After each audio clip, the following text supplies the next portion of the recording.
Hello, everybody, and welcome to another episode of Beyond Talking Points.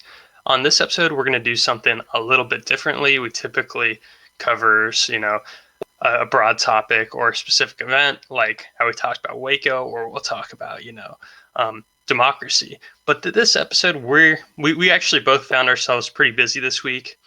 Um, he's busy with finals. I've just been slammed with work, so we decided to talk about a movie that I recommended. The movie's called The Girl on the Third Floor. It's on Netflix.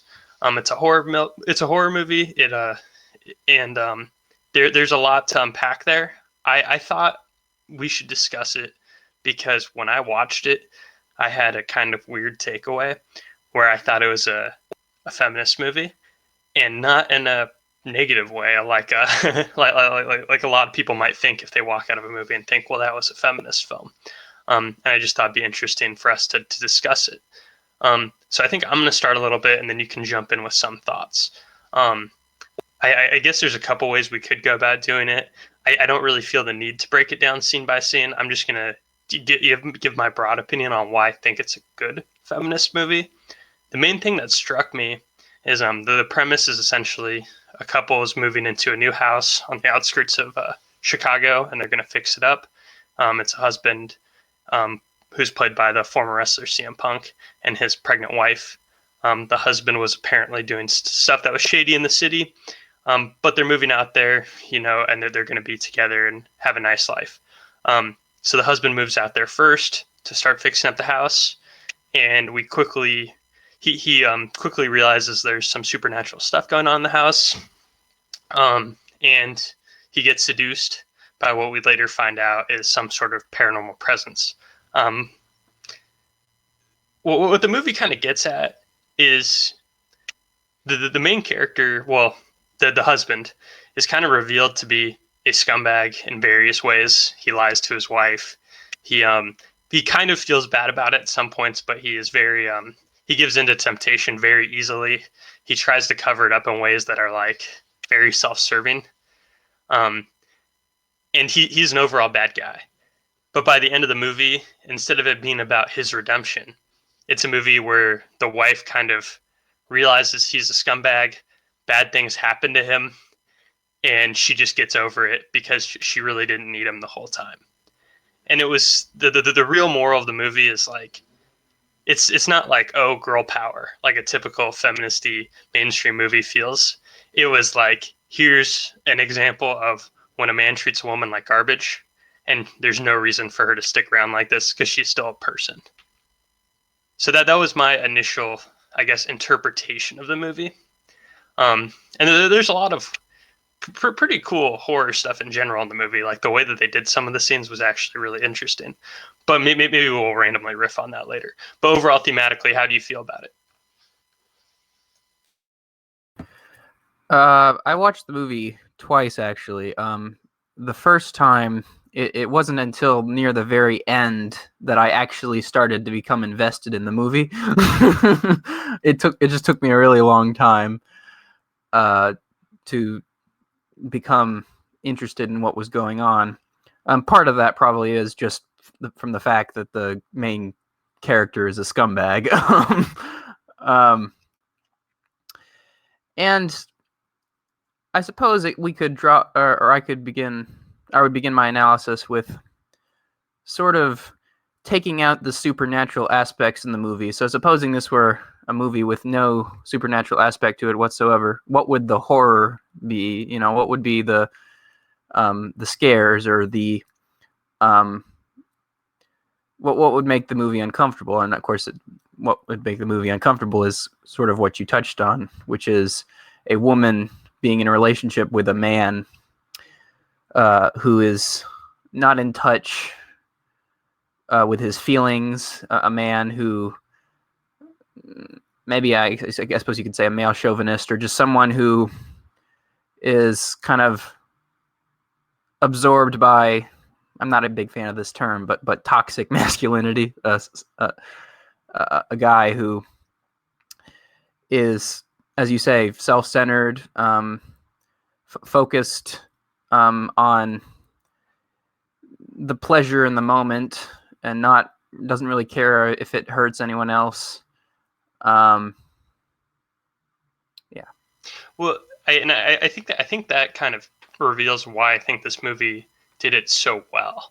Um, because typically, if you watch like I don't know, like you watch Captain Marvel or Birds of Prey, you walk away and it's just like a bunch of women main characters, and they're all just glorified, and then all the male characters are typically like evil, and it sets up this very polarizing element where it's like a lot of good guys.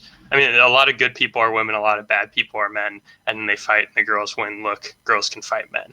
And it's stupid. It's just like there's no compelling interest or takeaway from that. But in this movie, you it's you see a lot of movies that end up being redemption movies where somebody starts out as like a scumbag and then they quickly find that they were wrong the whole time. But in real life that doesn't happen a lot. A lot of people end up being like kind of bad people and they don't really learn lessons. And they'll be late in adulthood and they wouldn't have changed a lot. So this movie wasn't a movie about redemption. It was that this person clearly hasn't changed because from the beginning you get they seed in the fact that he had a troubled past, but then he quickly recedes back into it and he's not going to change. And then she moves on, and I think that's good. The other thing that I liked is his best friend, who's helping him move in the beginning. He calls him out for it. He's like, "What are you doing with this girl? Well, what's happening?"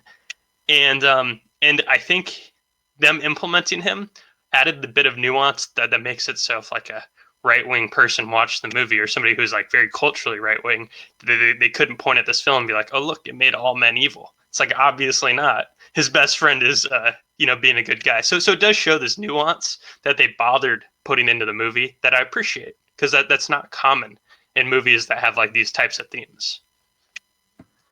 I kind of, when I think about when you're analyzing movies, of course, there's the story you're watching up front, then there's the metaphors and symbolism built into the story, and so the metaphors, the metaphorical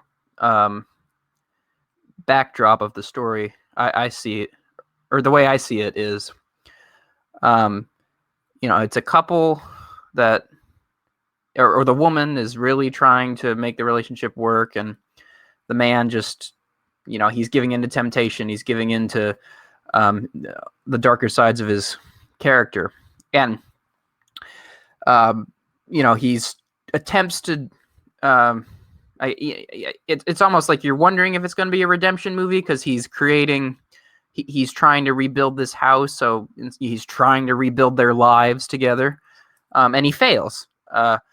And at the end of the movie, spoilers, if anyone didn't already realize, she's living in the house by herself with the baby, his baby.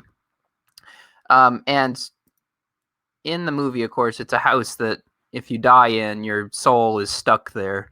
And so something that was interesting to me is near the end of the movie, we do see the father again who had died in the house, and he's looks at the baby. He says something like, "That's my girl," or "That's a good girl," or something. And I took that as kind of meaning, okay, she was going to allow him in her life enough to see their child. She was going to, the woman was going to put some distance between herself and her husband, who in this metaphor I assume they would separate, but she would allow the husband to see the child for the child's sake and say, okay, we're going to respect each other, but for the sake of the child being able to have both parents, not because I like you. I'm glad you said that because one of the things at the time I didn't really like about the movie was that very ending, because that's like one of the last probably like 2 shots of the film, and it was just it reminded me of when you read a Goosebumps book when you're 8 years old, and like the last 2 sentences is like a twist that undoes the movie. But you defended that both thematically and in terms of the rules of the haunted house. So I give you props for that. I hadn't considered it either of those ways. And there is a lot of other, the whole B plot of the movie. Not to go off what you were saying.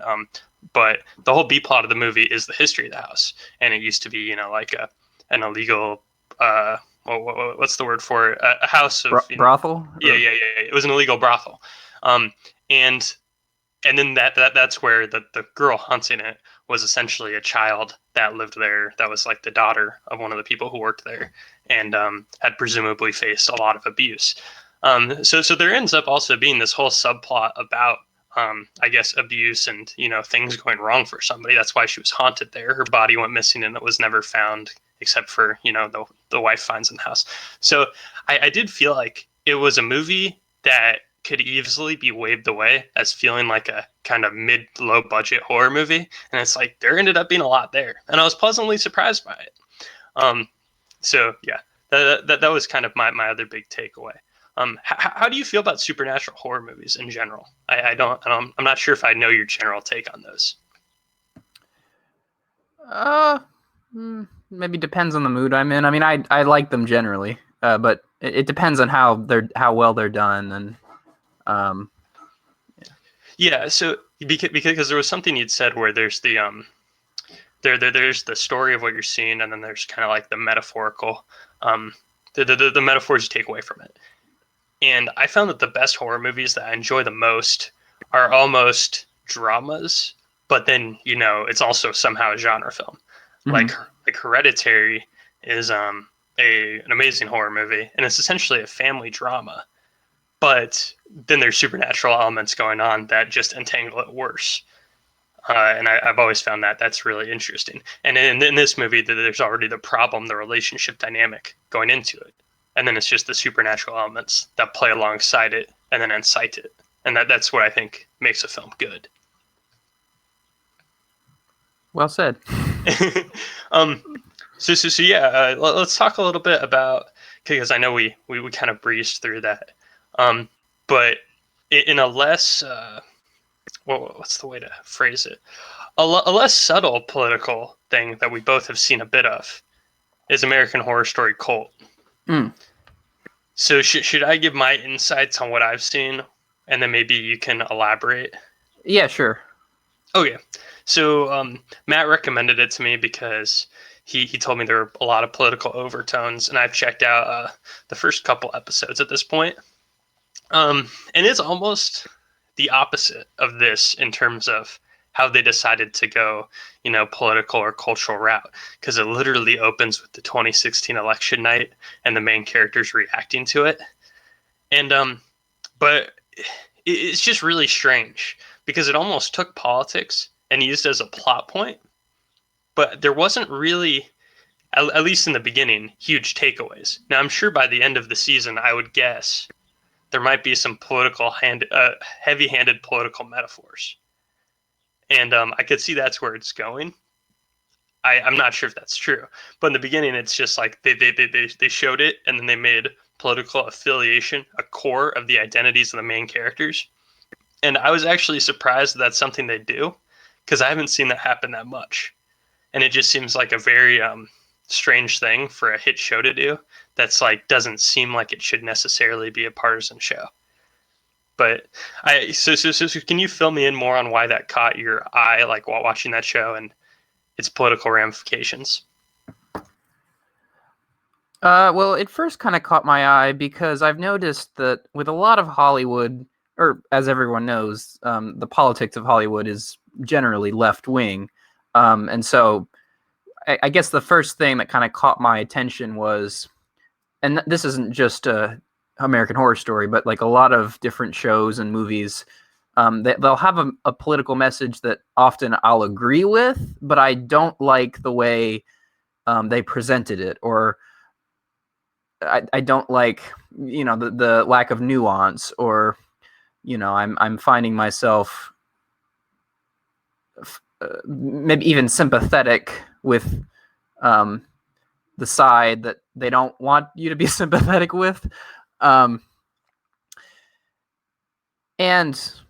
it's interesting because, as you say, they directly bring politics into it. They directly bring the real world political goings on into the story itself.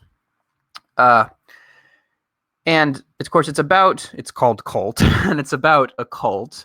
It's about a young man who is practically a stand-in for Donald Trump, a a right-wing populist character that is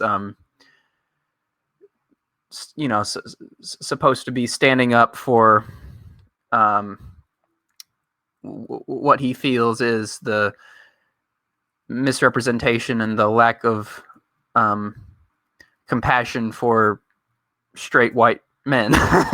um, and there's also in the show a feminist B plot, which is it's far more in your face. It's far more explicit because it ties in with the woman who attempted to kill Andy Warhol, Valerie Solanas, I think is her name, and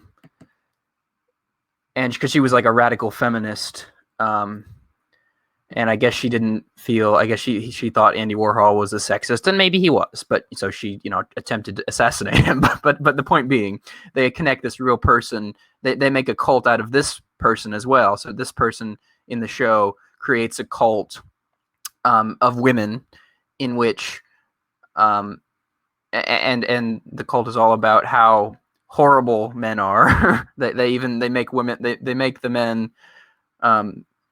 I think I don't remember if they kidnap some men or if they I know they bring a couple guys and into their meeting to make them say you are a turd. And then in the other cult with the right wing demagogue, there becomes a kind of a battle between the sexes within that cult, with the women of the cult trying to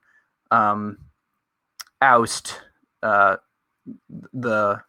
guy who started the cult in the first place. So I you're probably able to see why I don't like it as much. And to tie again to something you said, the film, The Girl on the Third Floor, it does. I have to say, I was a bit suspicious of oh, this is a feminist movie, really? But then I started thinking about it more, and it's it does definitely deal with those issues in a far more nuanced and subtle way. Yeah. The Girl on the Third Floor is much more subtle about it and less overt, and it doesn't intentionally paint itself into a corner where it has to be viewed as political. Plenty of people could walk away from that movie and not even be thinking about it, can mindlessly watch it and not even realize the ramifications. Now, I am imposing what I view as the correct feminist, the correct feminist response should be, and then applying it to the movie, because some feminists do have that really bad caricature of the girl power movies are good feminist movies for whatever reason, and then they won't think this is a feminist movie. Now, the one thing that I noticed about American Horror Story Cult, just from starting it, was I don't know if this is intentional. Sometimes I feel like I give people that I disagree with too much credit because I interpret their things in I guess the most positive light. But it did feel like they're making an effort to caricature the left on election night, because she was saying things that were so over the top about how upset she was, and they were literally crying and triggered about it, and it was making it a joke. So there was some sort of self-evaluation that went into it, and they did go into it making this lesbian couple that's very prominent, at least in the beginning of the show, caricatured for a reason. So I did appreciate that they at least were able to poke fun at themselves, because I wasn't so sure.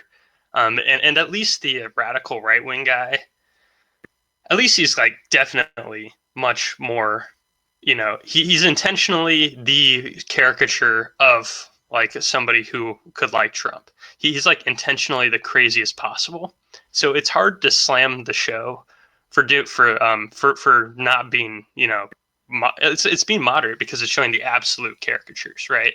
Like in the first episode, the dude who's supposed to be Trump-like literally pees into a condom and then throws it at a group of Hispanic people to get them to beat him up so somebody can record a video of it and then make them look bad. Like, he is like the absolute caricature. He goes to a town hall meeting and complains about, I'm pretty sure he complains about Jewish people. Pretty sure that happens in the first episode. So it's like they aren't hiding the ball that it's supposed to some extent be beyond parody. Although I could see left-wing people watching it and being like, that's just him saying the parts that Trump doesn't say out loud. But it still felt like it was somewhat even-handed to some extent from the start. Now, I could see where you explained where it's going with the cults, how it's just like so overtly, painfully radicalized. Even if that's the point, it just is burdensome. It's like, why am I watching this? You're just preaching like two things that aren't really real, because there aren't a lot of people who are like that. And I know you haven't seen any of the Blumhouse horror movies that are on Hulu. There are a couple that there's one that I think is abysmal. I think it's like pretty much the lowest form of entertainment I've ever seen. It's from their Beyond the Dark series, and which are like TV movie quality, and they release one a month. And there's one called Pure, and I feel like you'd be really conflicted because I can't see anybody enjoying it or thinking it's good, but it plays into your biases of groups of people that you are not typically supportive of. And it plays up the feminist angle against the religious right. And it's pretty much a purity retreat for teenage girls with their religious dads.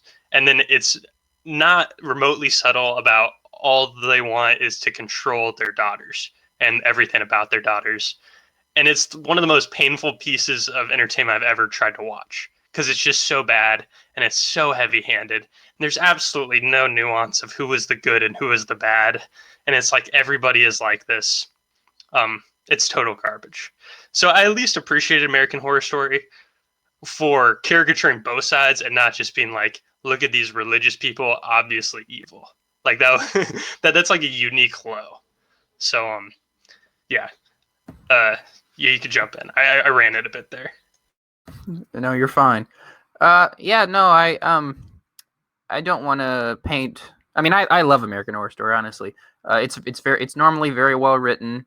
It's normally very well acted. The twists and turns of every season, because there's a different story every season.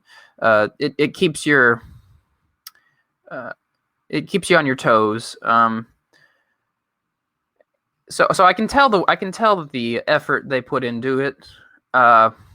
Again, there's just something about Hollywood inserting messages that I agree with that I don't always like. It's hard to explain it. I know it sounds very paradoxical, but yeah, I understand what you mean, and it's one of those things about how art in general is like it's in a unique spot, because there's a fine line between being heavy-handed and being subtle. And if you're too subtle, then nobody will get it. But if you're heavy-handed, then it's going to be abysmal to everybody who disagrees and potentially people who do agree, because it lacks the nuance. And if you have any nuance in your points and you watch a movie that's all about the caricature, here's this group of people being evil, then it's complete trash. So one thing that me and my roommate have noticed when we've watched a lot of movies is you can kind of read into any movie whatever themes you really want to, because there's usually a good case for a lot of broad topics, and it kind of turns into a running joke. Like we'll joke that every horror movie is a pro-Second Amendment movie, because if the main character had a gun, a lot of the times the horror wouldn't really be that scary. But I do agree that sometimes there are like just pure heavy-handed garbage. What I wanted to say real quick on an aside about American Horror Story is rewatching a couple episodes of that show made me completely realize how little TV I've watched in like the last 3 years, because it was so much more violent than I remembered any TV show I watched being. Because normally I watch movies, and in a movie you can really do whatever you want if you get an R rating. And I just have not paid attention to how far things can push what you can show on TV. And the other thing was, I don't know if I agreed that it was that well written, but it was compelling, and the twists were like intriguing enough to be like, wait, where's this going? I thought the dialogue and stuff though was like, because when you're on TV and not in a movie and you're filming like 8 hours of content and you get like random no name actors, that's a little shoddy. But still, I was a little impressed because everything with the clowns and murder was way more grotesque than I expected on a TV show, and that caught me very off guard. Um, I was also going to add, you can say whatever you're going to say, but also, do you have any other shows or movies that just come to mind off the top of your head of like being examples of it done right? And you can add that on to whatever you're going to say. Well, when I say the American Horror Story is well written, I kind of just mean the series as a whole. I think that season that I pointed you to is one of their less good seasons. It's certainly not one of my favorite. The first season, Murder House, is very well written. Coven is very well written. Apocalypse is very well written.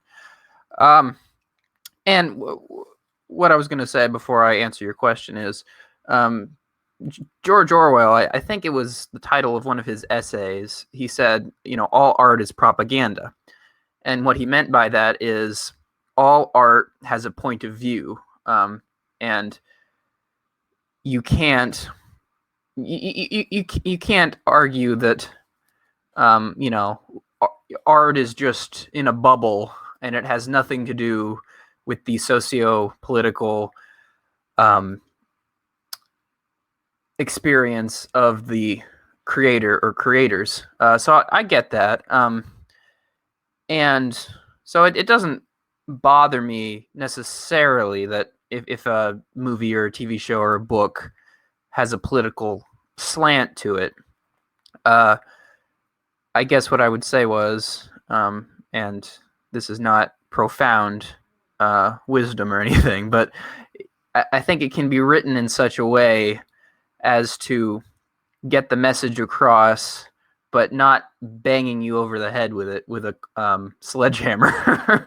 I mean, and so, for example, there was a cartoon on Nickelodeon that I used to watch as a kid. You might be a bit too old for this, but the Fairly Odd Parents. And I bring this up because there was one episode where the main character, Timmy Turner, it's a TV show where he has fairy godparents, and they grant him wishes, and he's 10 years old, and because his life sucks, so excuse my language. So he has these godparents to make his life better. And so there's one episode where I think he's trying to get a present for this girl he really, really likes. So he does the thing that every 10-year-old with fairy godparents does, and wishes he was a girl. And he goes to the mall, and then he actually encounters the girl he likes, and they become, really good friends, because she doesn't know that, it's actually Timmy Turner.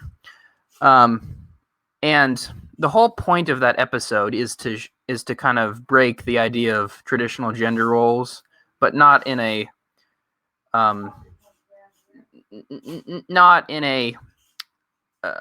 lazy way. The characters are well-rounded, and it just shows that girls and guys, they have a lot more in common than maybe some people would think, and that put it simply, I guess you could say that the show is saying that girls can like guys things and guys can like girls things, but obviously there's a bit more to that. And now one more thing, and then I'll let you respond. As that series has progressed, though, it's gotten more. There have been other episodes about like the battle between the sexes, but it's become less about both sexes having their place and neither being good or bad, and it's become all men are these lazy, kind of dirty, you know, idiots who really can't do anything right, and the women who are extremely intelligent and clean, and they keep the guys in place. And that just disappoints me that a show that at one time handled gender roles really, the topic of gender roles really well, has begun to lose its quality. What you were saying reminded me of it's kind of like how people complain about a certain show, and then people are like, it's just a TV show. And I think that that's the interesting way to look at a lot of TV shows right now, especially shows that are more oriented towards kids, because somebody could write that episode and there could be like an interesting critique there that, like, if an adult's in the room watching it while a kid is, it's like, oh wow, this guy's actually saying something here, which is a fine line between propaganda and entertainment programming. Like that's where that gets funky. Um, I remember that show, and I vaguely remember that episode, but I don't remember any details. But it is funny that you'd mention it. Now, one thing that shows that it's not a I guess there's two ways to look at it. On one hand, you could look at it as social messaging has gotten very overt, or you can look at it as we don't give creators the benefit of the doubt, because so many creators now have online presences where they outright say that they want to make art that is more feminist or inclusive. So now, like just think about The Simpsons. In The Simpsons, you have Homer, who's the dad, who is an absolute, like, he's an idiot. He can't do anything right. He goes to his job, doesn't even know what his job is. He goes home, he beats the hell out of their kids, and he does stupid things, and he wastes their money. Now, if that show airs like tomorrow, and you knew that one of the, like, 4 of the 8 writers in the writers' room had their pronouns in their bio on Twitter, then you're going to judge the show completely differently than a show that's existed for 30 years. And the same could be even said about the show that you mentioned, Fairly Odd Parents. He has two fairy godparents. He has Wanda and Cosmo. Cosmo's Homer Simpson. He's just a complete idiot. And somebody could easily flip that show on, not know that it's a show that's been around since like 15 years, maybe probably longer. Somebody could flip that show on and be like, oh my God, look at this guy. This is so stupid. Of course the dumb one's a dude and the woman's, smarter than him. But it's just, it's like the art of TV shows and sitcoms especially is really just playing into stereotypes that we at least see those caricatures resembling people, like, that we know. And that there are, like, a lot of lovable dumb characters like Homer Simpson.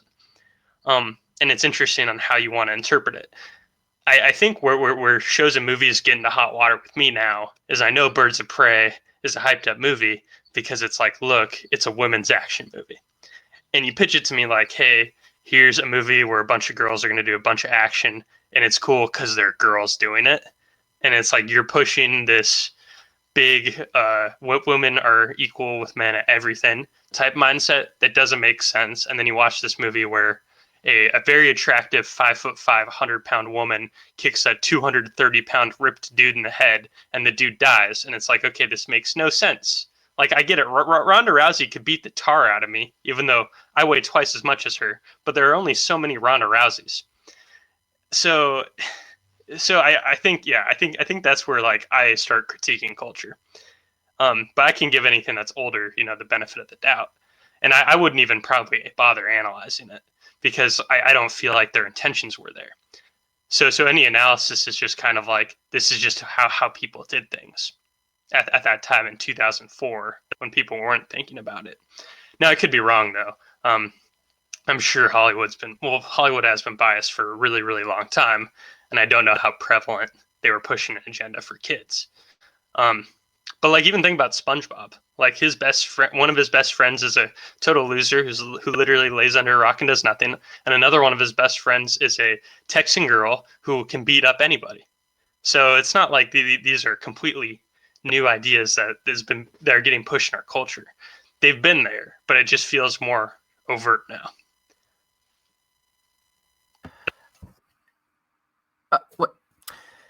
And I mean, there's nothing. Again, it really depends on the quality of the writing. You know, I mean, I really don't. Stereotypes, they do exist for a reason, and so it doesn't bother me. Again, if a show is like, kind of uses cardboard cutout characters and like has a dumb guy and his smart beautiful wife, and that really doesn't bother me. But it's how it's presented, and I think that you can create characters in such a way that maybe originally they were just cardboard cutout stereotypes, but you can subvert them in a way. You can add more nuance to the characters. I think uh, Homer Simpson is, yeah, he's an idiot, but he's also, at least in maybe the earlier seasons, when it was The Simpsons was higher quality. He has character. He's a really he tries to do the right thing. He's a generally nice guy, except when he's beating his kids or or going against his neighbor. So, and I guess one thing that really is important to me when it comes to a lot of movies and TV shows and novels, I really think a lot about the characters. Well-written characters are very important to me. And that's a form of literary and film analysis that isn't much in the fashion these days. But when I analyze things, I always start with the characters. Yeah, I have an interesting thought on that, I guess, because I think we've actually touched on this recently. Just the general idea of the self and who you are, and if who you are in any given moment is really related to who you are, say 2 years from now, and the continuity of self. And I think what I've distilled my favorite movies down to is the character arcs themselves. It's less about the character, more about the arc they have. Um, and I found that certain arcs I just find completely uninteresting. And they could be well written, and there are plenty of coming of age classics where a kid loses their innocence and discovers the cruel world. But for the most part, I have no interest in those kinds of movies at this point, just because it's like, okay, I've seen Pixar do this a dozen times. I've lost interest. Um, but I found that the most compelling ones are somewhat stereotypical. I think my favorite archetype, this is, kind of unrelated, but whatever, is, if you've seen American Beauty, where it's like the midlife crisis movies, because those can go a lot of routes. So I've always found those interesting, where it's the struggle of complacency, and you start in this situation that I feel like a lot of people could wake up and find themselves in, and but people don't talk about it in real life. But it's still a very human thing, because even though people aren't doing that often, it's a movie about doubt, right? So I think that's what's caught my interest more and more. Um, yeah, I think I have a little more I could say on how we were talking a little bit about gender and movies pushing certain agendas, but I think we kind of beat that dead.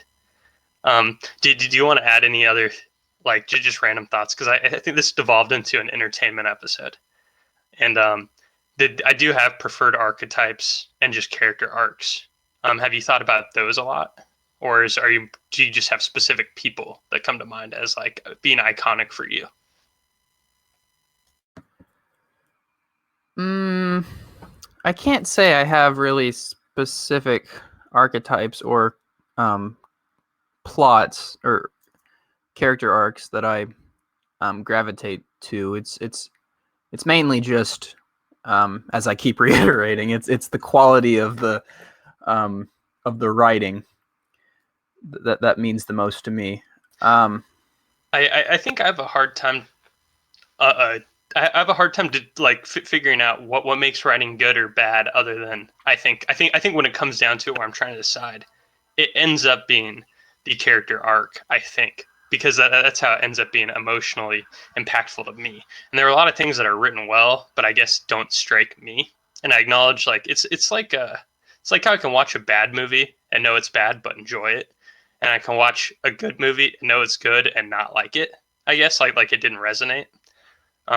Like I have a few movies that I totally love, and it seems like for the most part they touch on a lot of the same themes. Um, but with that said, I do have a Sharknado poster and a Tusk poster in the background of my video chat right now. So maybe I'm not one to talk about good writing and characters being uniquely written or written well. Well, as I said, what captures me the most generally when it comes to any form of entertainment is the characters. So I suppose in some sense, The Girl on the Third Floor, it didn't capture my attention as much because it was less character driven, and the main character was not a very nice guy. Whereas this isn't a book, but this is this isn't a movie, but this is one of my favorite novels. You know, The Catcher in the Rye. You know, that's one of my favorite novels because the character or the protagonist, Holden Caulfield, is an extremely complex character.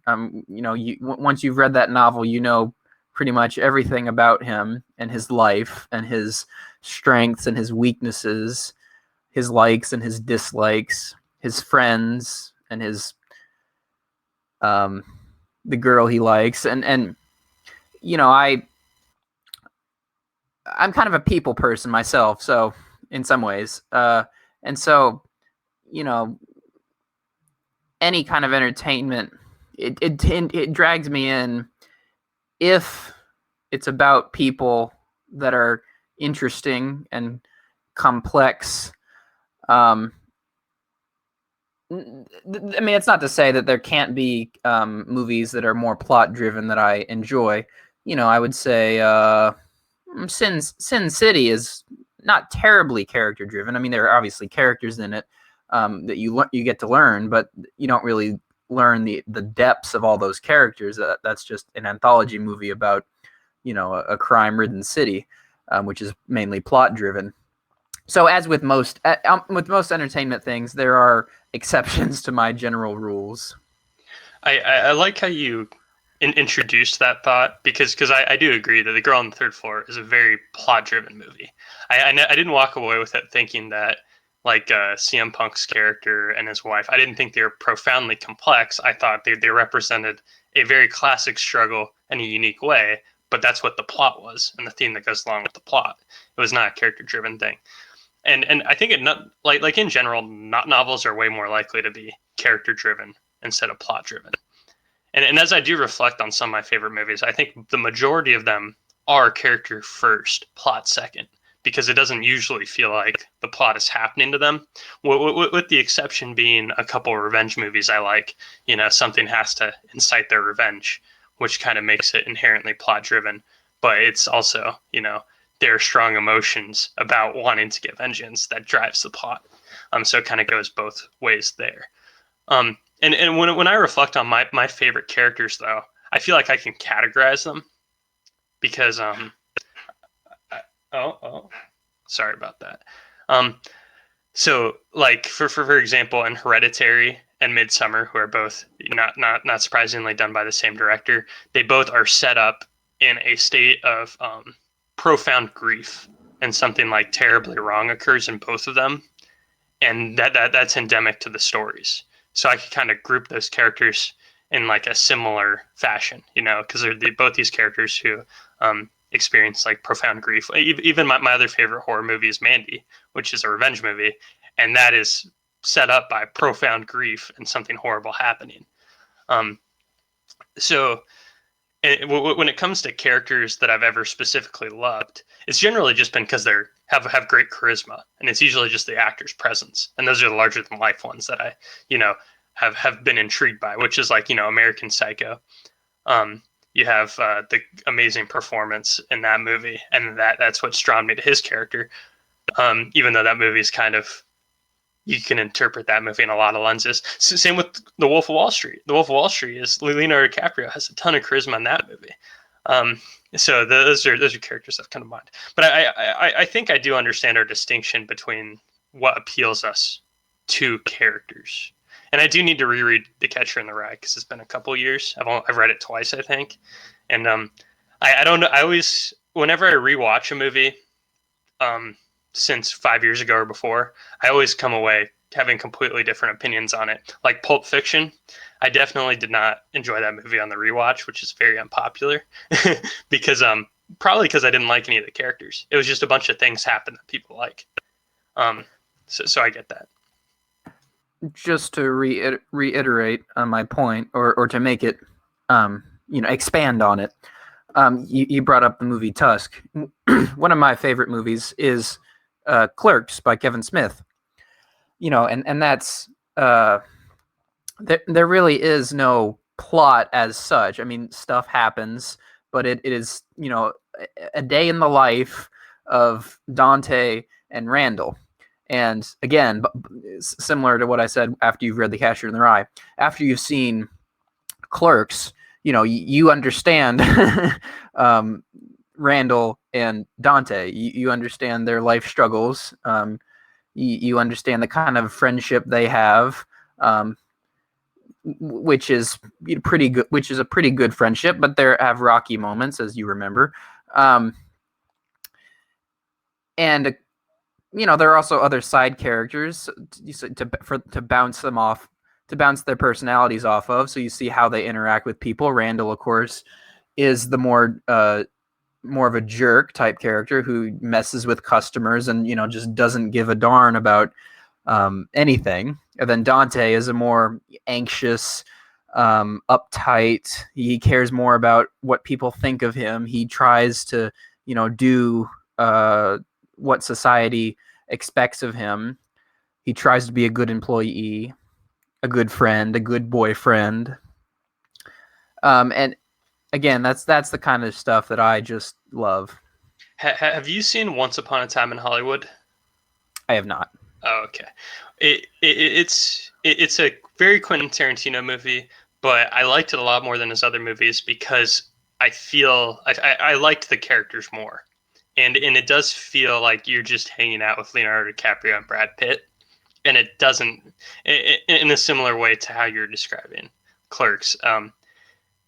And it's just very different than what you'd expect from Tarantino. It's not plot driven at all, and it's not like Pulp Fiction where it's just kind of a assorted collection of cool things happening that are very over the top. It's just them being in the '60s and doing '60s acting things. And I if you enjoy that kind of stuff, then it should be up your alley.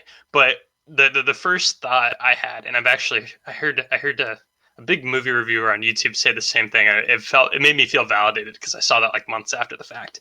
But I turned to my roommate because it's a long movie. It's like a 2.5 hour movie. And I said, I felt like we just marathoned like a season of Seinfeld because you didn't really feel like anything happened. It was like so much subversion. And when it would build up towards something that was like in the plot, it just kind of dropped off and went off the radar. And it's just like, no, that really was a movie where you were just with the characters for a few hours and then it ties into, the helter skelter and all that stuff at the end. So yeah, I would recommend it if that's up your alley. Is there any last things that come to your mind before we wrap up this episode? Well, I guess one of the last things that comes to my mind is,